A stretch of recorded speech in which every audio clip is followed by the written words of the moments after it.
نحمد و نصلی علی رسولہ الکریم، اما بعد، فاعوذ باللہ من الشیطان الرجیم، بسم اللہ الرحمن الرحیم۔ ماہ اگست کا مہینہ لازوال قربانیوں کی داستان کو تازہ کرتا ہے، ہماری ذمہ داریوں کی یاد دہانی کے ساتھ ساتھ ہمیں یہ بھی باور کرواتا ہے کہ ہم نے اس وطن کی نظریاتی اساس کی حفاظت کرنی ہے۔ بحیثیت مدرسہ کے، بحیثیت ایک دائی کے، ہماری یہ بھی ذمہ داری بنتی ہے کہ ہم اپنی نوجوان نسل کو نظریہ پاکستان کے ساتھ تعمیر پاکستان اور تکمیل پاکستان کے ایجنڈے پر تیار کریں، اور اس کے ساتھ ساتھ ہم رائے عامہ کی ہمواری میں بھی اپنا کردار ادا کریں۔ تلاشنا ہے اسی وطن کو، اساس تھی لا الہ جس کی۔ 14 اگست کا دن محض ایک دن نہیں بلکہ برِ صغیر پاک و ہند کی تاریخ میں اس دن ایک انقلاب برپا ہوا۔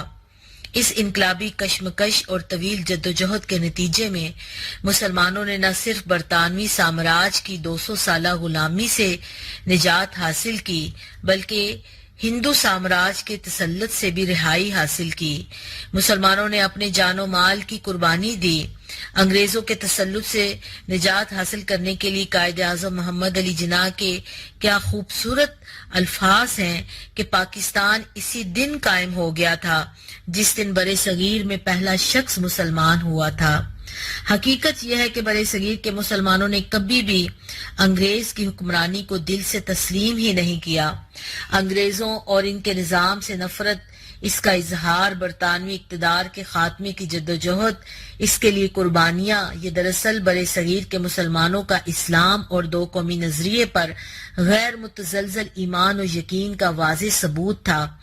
انہی قربانیوں اور مسلسل جدوجہد کے نتیجے میں آخرکار پاکستان کا قیام عمل میں آیا۔ اس حوالے سے اس کے پس منظر میں جو نمایاں خصوصیات تھیں، اس میں ایک بات تو یہ بہت اہم تھی کہ مسلمان اپنی جداگانہ اسلامی تشخص کو حاصل کرنے کے اوپر مصر تھے۔ نظریہ پاکستان اور علیحدہ وطن کے قیام کی دلیل اس حوالے سے بھی وہ یکسو تھے، اور ہر قسم کے جابرانہ اور غلامانہ نظام سے بغاوت کر کے خالص اسلامی خطوط پر مبنی نظام حیات کی تشکیل ان کا مدعا اور مقصود تھا۔ اور یہی وجہ تھی کہ 13 اپریل 1948 میں اسلامیہ کالج پشاور میں خطاب کرتے ہوئے قائد اعظم محمد علی جناح نے فرمایا کہ ہم نے پاکستان کا مطالبہ زمین کا ایک ٹکڑا حاصل کرنے کے لیے نہیں کیا، بلکہ ہم ایک ایسی جائے پناہ چاہتے ہیں جہاں ہم اسلامی اصولوں کے مطابق زندگی بسر کر سکیں۔ یہ ملک جغرافیائی نوعیت کی بجائے ایک اصولی اور نظریاتی بنیاد پر حاصل کیا گیا تاکہ مسلمان اپنی دینی، تہذیبی اور ملی شناخت اور اس کے مطابق آزادانہ اپنے مستقبل کی تعمیر کر سکیں۔ پاکستان کی سرزمین حاصل کرنے کا مقصد، جو اس کرۂ ارض کے اوپر ایک واحد ایسا ملک ہے کہ جو جغرافیائی بنیاد پر نہیں بلکہ نظریاتی بنیاد پر حاصل کیا گیا، اور جس کی بنیاد میں کلمہ طیبہ کے الفاظ پاکستان کا مطلب کیا، لا الہ الا اللہ نعرے کی شکل اختیار کر کے، اور یہ وطن نہ عمارتیں بنانے کے لیے حاصل کیا گیا، نہ پل اور نہ کارخانے بنانے کے لیے حاصل کیا، بلکہ قائد اعظم محمد علی جناح اس حوالے سے خود بھی بہت یکسو تھے۔ اور رانا نصر اللہ خان صاحب جو ہیں وہ ایک واقعہ بیان کرتے ہیں جس سے یہ بات پتہ چلتی ہے کہ قائد اعظم محمد علی جناح کا ایمان اور ان کا یقین کس قدر پختہ تھا۔ قائد اعظم نے ان سے باتوں باتوں میں کہا کہ میں نے قرآن حکیم کا ایک انگریزی ترجمہ پڑھا ہے اور اس کو میں نے بار بار پڑھا ہے، اور اس کی بعض صورتوں سے مجھے بہت تقویت ملتی ہے۔ رانا نصر اللہ خان کہتے ہیں کہ میں نے پوچھا مثلاً، قائد اعظم نے جواب دیا وہ چھوٹی سی صورت ہے جس میں ابابیلوں کا ذکر ہے۔ نصر اللہ صاحب نے کہا آپ کی مراد اس آیت سے ہے جو یوں شروع ہوتی ہے، الم تری کیف فعل ربک باصحاب الفیل۔ قائد اعظم نے فوراً فرمایا جی ہاں، اللہ تعالیٰ نے جس طرح کفار کے بڑے لشکر کو ابابیلوں کے ذریعے شکست دی، اسی طرح ہم لوگوں کے ذریعے اللہ تعالیٰ انشاءاللہ تعالیٰ کفار کی قوتوں کو شکست دے گا۔ اسی طرح کا ایک اور واقعہ جو ڈاکٹر سید بدر الدین نے بیان کیا ہے کہ قائد اعظم محمد علی جناح نے ایک جریدے کو انٹرویو دیا اور وہاں پہ وہ کہتے ہیں کہ مسٹر بدر، میں مطمئن ہوں کہ قرآن و سنت کے زندہ اور جاوید قانون پر مبنی ریاست دنیا کی بہترین اور مثالی سلطنت ہوگی۔ یہ اسلامی ریاست اس طرح سوشلزم، کمیونزم، کیپٹلزم کا قبرستان بن جائے گا جس طرح سرور کائنات صلی اللہ علیہ وآلہ وسلم کا مدینہ اس وقت کے تمام نظام ہائے فرسودہ کا گورستان بنا۔ پاکستان میں اگر کسی نے روٹی کے نام پر اسلام کے خلاف کام کرنا چاہا یا اسلام کی آڑ میں کیپٹلزم، سوشلزم، کمیونزم کے لیے راہ ہموار کرنے کی کوشش کی تو پاکستان کی غیور عوام اسے کبھی برداشت نہیں کرے گی۔ یہ یاد رکھو کہ میں ہندو نہیں ہوں کہ وہ کبھی سیکولرسٹ بنتے ہیں، کبھی مارکسٹ۔ میں تو اسلام کے کامل نظام زندگی، خدائی قوانین کی بادشاہت پر ایمان رکھتا ہوں۔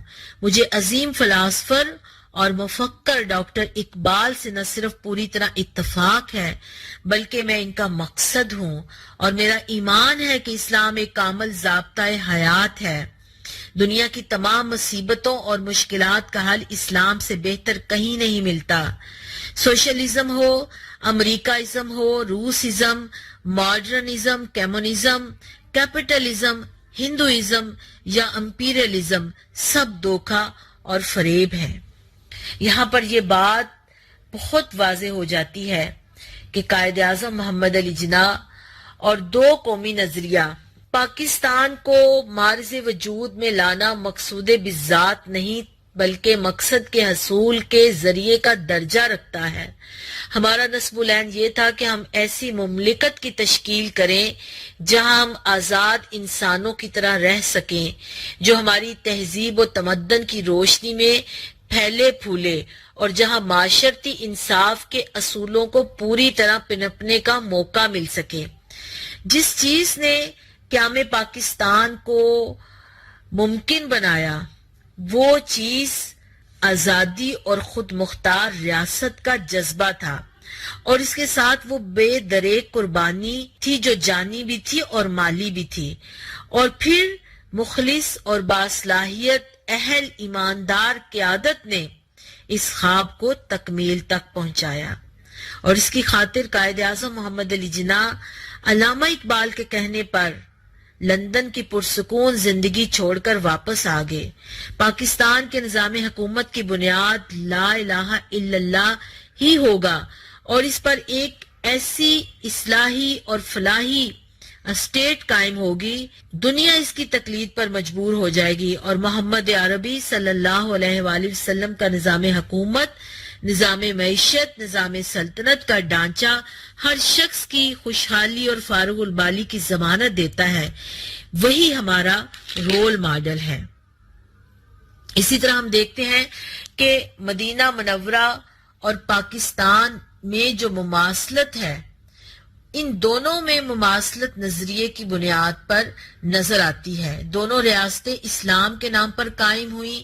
ان کے پیچھے جو جد و جہد تھی اس میں مکہ مکرمہ کی جد و جہد اور تحریک آزادی کی جد و جہد، اسی طرح ہجرت مدینہ اور ہجرت پاکستان دونوں ہم نام اور ہم معنی ریاستیں ہیں، اور اللہ سبحانہ تعالیٰ سورہ انفال میں اس کی یاد دہانی اس طرح کرواتے ہیں، اور اس وقت کو یاد کرو کہ جب تم زمین میں قلیل اور ضعیف سمجھے جاتے تھے اور ڈرتے رہتے تھے کہ لوگ تمہیں اڑا نہ لے جائیں، تو اس نے تمہیں جگہ دی، اپنی مدد سے تمہیں تقویت بخشی اور پاکیزہ چیزیں کھانے کو دی تاکہ تم اس کا شکر کرو۔ اب اس پاک سرزمین میں جو اللہ سبحانہ تعالیٰ نے نعمتوں کے خزانے عطا کیے اور ان نعمتوں سے مالا مال کر دیا، جو یہ نعمت تھی یہ اللہ تعالیٰ نے 27 رمضان المبارک جمعہ شب قدر کو عطا کی، اور اس میں اللہ تعالیٰ نے ہمیں یہ بات بھی سمجھا دی کہ تم اس نعمت کا شکر کرو کیونکہ تم نے اس نعمت کو لا الہ الا اللہ کی بنیاد پر حاصل کیا ہے۔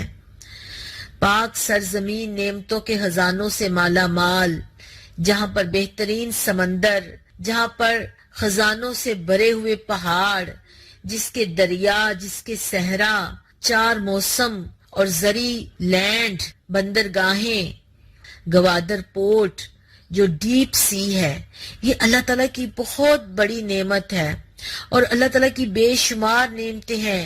پاکستان جیسے پھل دنیا کے کسی خطے میں اتنے مزیدار پھل نہیں ملتے۔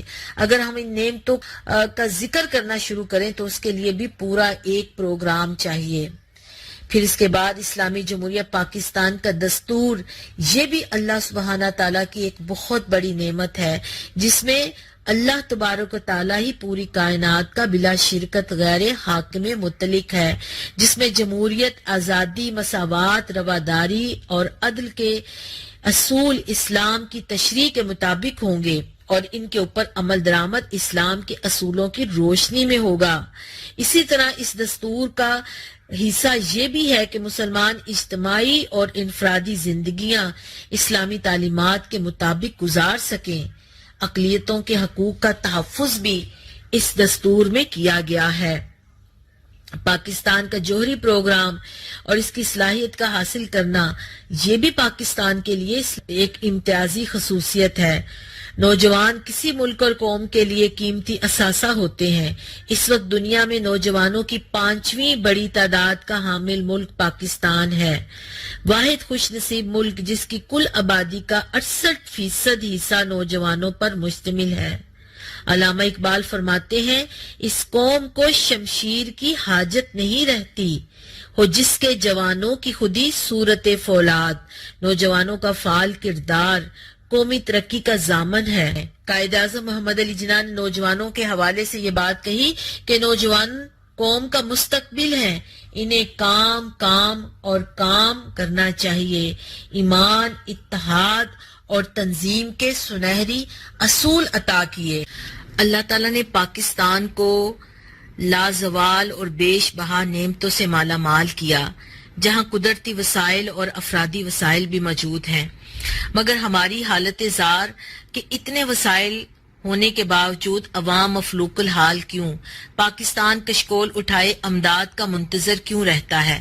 یہ ملک کیوں ٹوٹا، ایٹمی پاور ہو کر بھی کشمیر کی مدد نہ کر سکے؟ یہ وہ سوالات ہیں جن کے جوابات کے حوالے سے ہمیں عوام الناس کے اندر یہ شعور پیدا کرنا اور رائے عامہ کی ہمواری کا کام کرنا ہے۔ پاکستان کا اس وقت سب سے بڑا مسئلہ کرپشن ہے، اقربا پروری ہے، نوجوانوں کی تعلیم اور تربیت اور ان کو مناسب سہولتیں نہ دینے کی وجہ ہے۔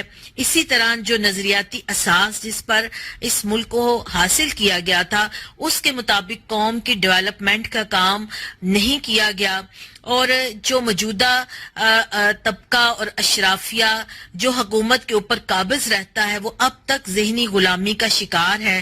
ملک میں معاشی، سیاسی، انتخابی، اخلاقی کرپشن کا ناسور قومی سلامتی کے لیے خطرناک شکل اختیار کر گیا۔ بے انتہا غربت، مہنگائی، بے روزگاری اور بد امنی کی جڑ موجودہ کرپٹ سسٹم ہے۔ اس کے ساتھ ساتھ کمزور خارجہ پالیسی، کمزور داخلہ پالیسی اور پھر اسٹیبلشمنٹ کا گٹھ جوڑ ملک کی سالمیت کے لیے خطرہ بن گیا، اور ہمارے حکمرانوں کی بھارت نواز پالیسیاں ایٹمی پاور ہونے کے باوجود بھی ہم کشمیر کے عوام کی اور کشمیری مسلمانوں کی مدد نہ کر سکے، ان کی داد رسی نہ کر سکے۔ اس حوالے سے اللہ تعالیٰ نے سورہ انفال میں جو تنبیہ کی ہے وہ اس طرح ہے کہ اے ایمان والو، نہ تو اللہ اور رسول کی امانت میں خیانت کرو اور نہ اپنی امانتوں میں خیانت کرو، اور تم ان باتوں کو جانتے ہو، اور جان رکھو کہ تمہارا مال اور تمہاری اولاد بڑی آزمائش ہے، اور یہ کہ اللہ کے پاس بڑا ثواب ہے۔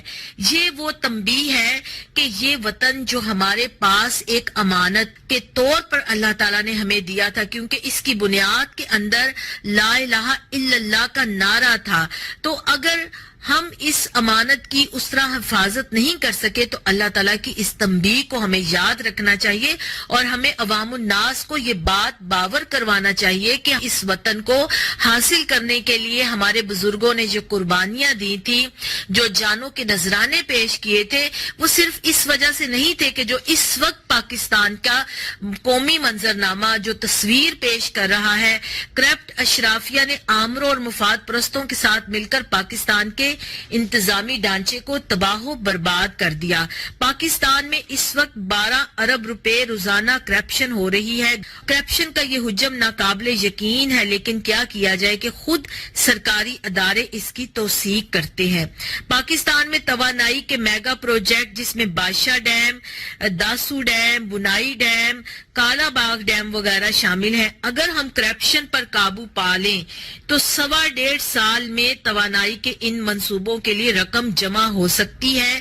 اسی طرح قرضوں کا بوجھ بھی 1.5 برس میں اتارا جا سکتا ہے، اور جو توانائی کا بحران ہمیں نظر آتا ہے وہ ختم ہو سکتا ہے۔ اسی طرح جو نجی کاری کی گئی اور ملکی خزانے کو لوٹا گیا، کوئی جو ادارہ ہے وہ چور، ڈاکو اور لٹیروں اور ظالموں سے خالی نہیں۔ پی ٹی سی ایل سے لے کر بینکوں کو اور پی آئی اے، ریلوے، پاکستان اسٹیل مل، یہاں تک کہ پاکستان ہاکی فیڈریشن اور فٹ بال فیڈریشن وغیرہ جیسے وہ ادارے جو پاکستان کی پہچان تھے، کرپشن کا منظم جو نیٹ ورک ہے، انہوں نے ان کو تباہ و برباد کر دیا۔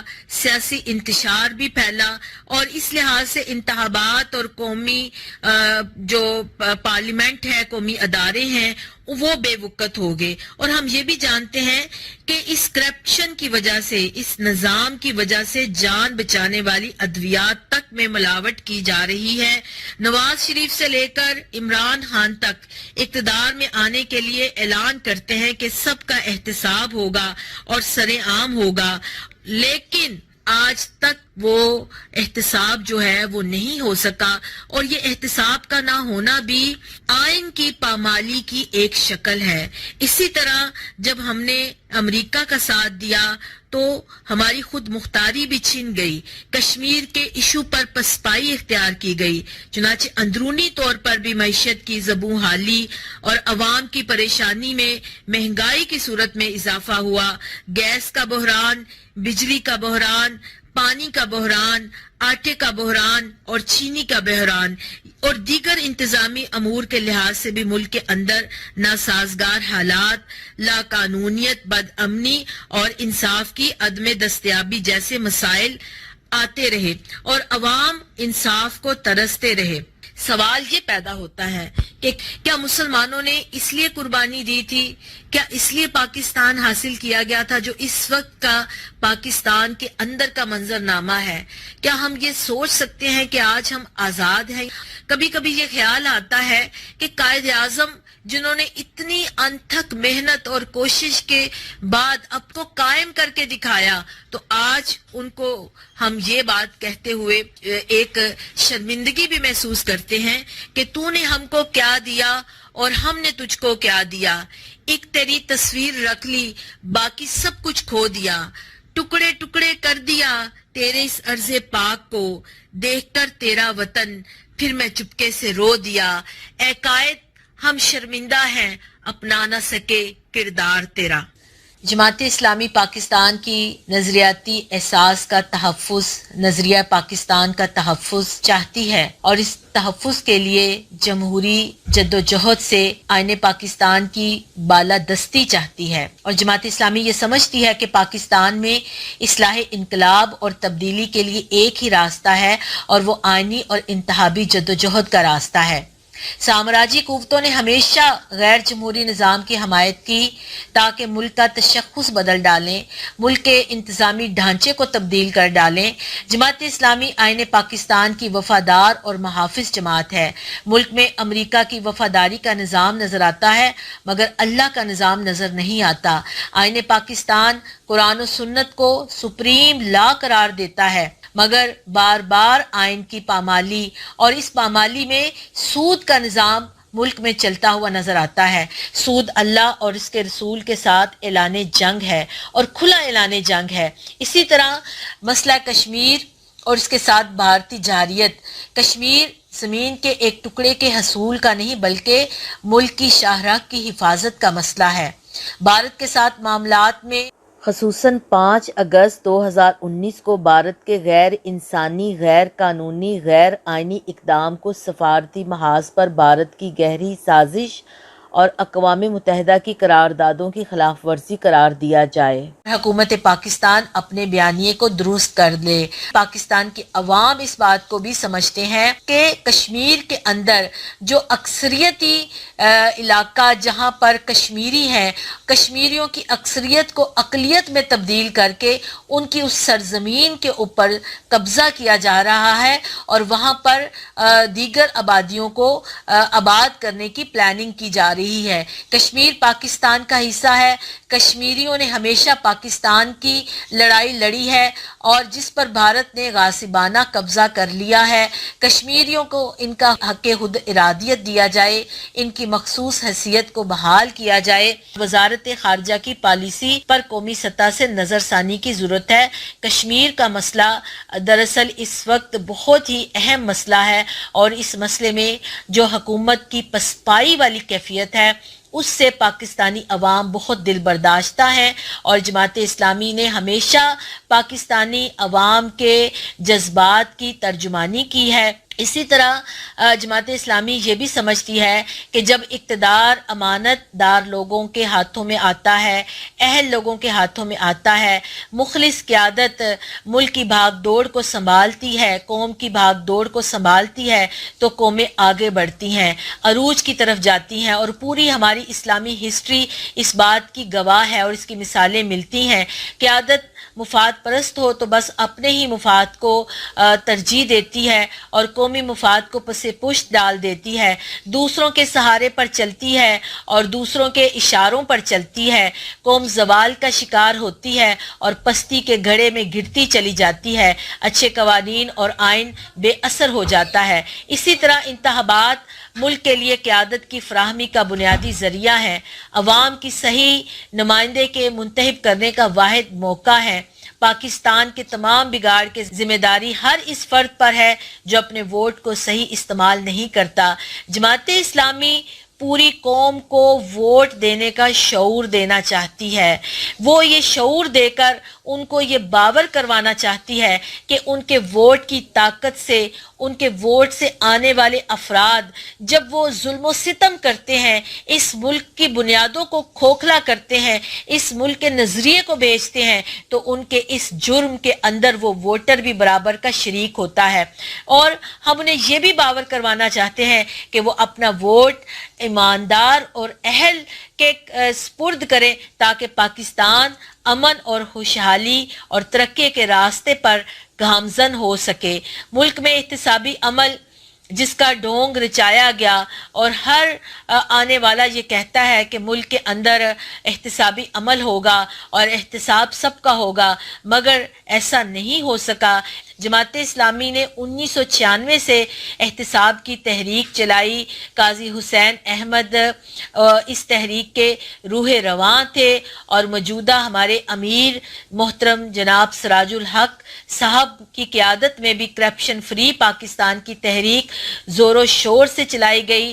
پاناما لیکس میں شامل تمام کرپٹ افراد کے خلاف سب سے پہلے سپریم کورٹ میں پٹیشن دائر کی۔ حقیقت عوام کے سامنے آنی چاہیے۔ قومی خزانے پر کس نے کیسے ڈاکہ ڈالا، اربوں خربوں کی منی لانڈرنگ کس نے کی، جعلی اکاؤنٹ کس نے بنائے، یہ ساری حقیقتیں عوام کے سامنے آنی چاہیے۔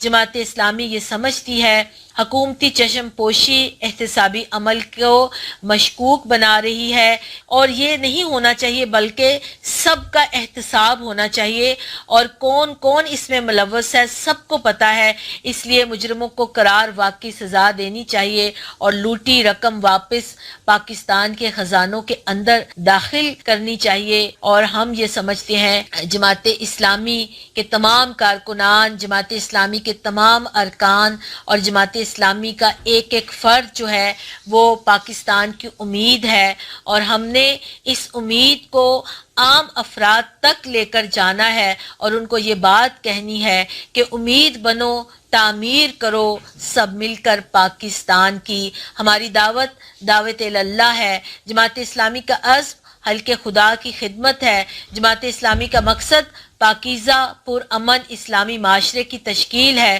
جماعت اسلامی کی پہچان امانت اور دیانت ہے، اور ہمارے سپریم کورٹ کے جج یہ بات کہتے ہیں کہ اگر 62 اور 63 کو لاگو کیا جائے تو صرف سراج الحق بچے گا۔ الحمدللہ جماعت اسلامی کی سیاست امت مسلمہ، پاکستان اور قوم کے مفاد کی سیاست ہے۔ جماعت اسلامی کی قیادت نے ہمیشہ مثبت کردار ادا کیا۔ ہم قوم سے اپیل کرتے ہیں کہ اپنے فرض کو پہچانیے، اپنے ملک کو سنوارنے کے لیے جماعت اسلامی پر اعتماد کیجیے، جماعت اسلامی کا ساتھ دیجیے، جماعت اسلامی کو ووٹ دیجیے۔ ہمیشہ یاد رکھیں کہ اسلامی پاکستان ہی خوشحال پاکستان ہے۔ ہماری دینی، اخلاقی اور قومی ذمہ داری کے حوالے سے قرآن ہماری رہنمائی کرتا ہے۔ اللہ سبحانہ تعالیٰ سورہ ہود کی آیت نمبر 116 میں ارشاد فرماتے ہیں، پھر کیوں نہ ان قوموں میں سے جو تم سے پہلے گزر چکی ہیں ایسے اہل خیر موجود رہے جو ملک میں فساد سے روکتے، ایسے لوگ نکلے بھی تو بہت کم جن کو ہم نے ان میں سے بچا لیا، اور جو ظالم تھے وہ انہی مزوں کے پیچھے لگے رہے جن کے سامان انہیں فراوانی کے ساتھ دیے گئے تھے، اور وہ مجرم بن کر رہے۔ پاکستان کے مسائل اور ان کا حل کونوا قوامین بالقسط ہے، اور اس کے ساتھ ساتھ جماعت اسلامی یہ عزم رکھتی ہے کہ علامہ اقبال کے خواب کو انشاءاللہ تعبیر دیں گے، قائد اعظم کے نامکمل مشن کی تکمیل کریں گے، اسلامی جمہوریہ پاکستان کے عوام کی فلاح و بہبود کے لیے دن رات خدمت، اور پاکستان کو اسلامی پاکستان، خوشحال پاکستان بنا کر دم لیں گے۔ لیکن یہاں سوال یہ پیدا ہوتا ہے کہ وہ کون سے اقدامات ہیں، وہ کون سی چیزیں ہیں، وہ کون سے منشور کے اہم نکات ہیں جن کو جماعت اسلامی اپنا کر اور عوام کے اندر ان کو پاپولر کر کے اور عوام کے پاس جا کر ان کو یہ بات بتا کے باور کروائے کہ جماعت اسلامی اس ملک اور اس قوم کو ترقی کے راستے پر گامزن کرنے کے لیے ان اصولوں کے اوپر اور ان چیزوں کے اوپر کام کرے گی۔ جماعت اسلامی رسول اکرم صلی اللہ علیہ وآلہ وسلم کی قائم کردہ ریاست مدینہ کو کامل نمونہ سمجھتی ہے، چنانچہ جماعت اسلامی اقتدار میں آ کر پاکستان کو اس نمونے کے مطابق بنانے کے لیے مسلسل کوشش کرے گی۔ ملک میں قرآن اور سنت کی بالادستی اور ان کے تعلیمات کے نفاذ کو یقینی بنانے کے ساتھ ساتھ فوری اور سستے انصاف کی فراہمی کا بندوبست، شہریوں کے لیے امن اور تحفظ کی فراہمی کو یقینی بنانا، دہشت گردی اور بد امنی کے سیاسی، سماجی اور معاشی محرکات کا خاتمہ کرنا، لاپتہ افراد کی بازیابی کو یقینی بنانا جو کہ اس وقت پاکستان کا بہت اہم مسئلہ ہے۔ جماعت اسلامی اس ملک اور قوم کی آزادی اور خود مختاری کو یقینی بنانے کے لیے دنیا کے تمام اہم ممالک کے ساتھ تعلقات کو فروغ دے گی۔ عالم اسلام کے ساتھ تعلقات خارجہ پالیسی کا اہم حصہ ہوں گے۔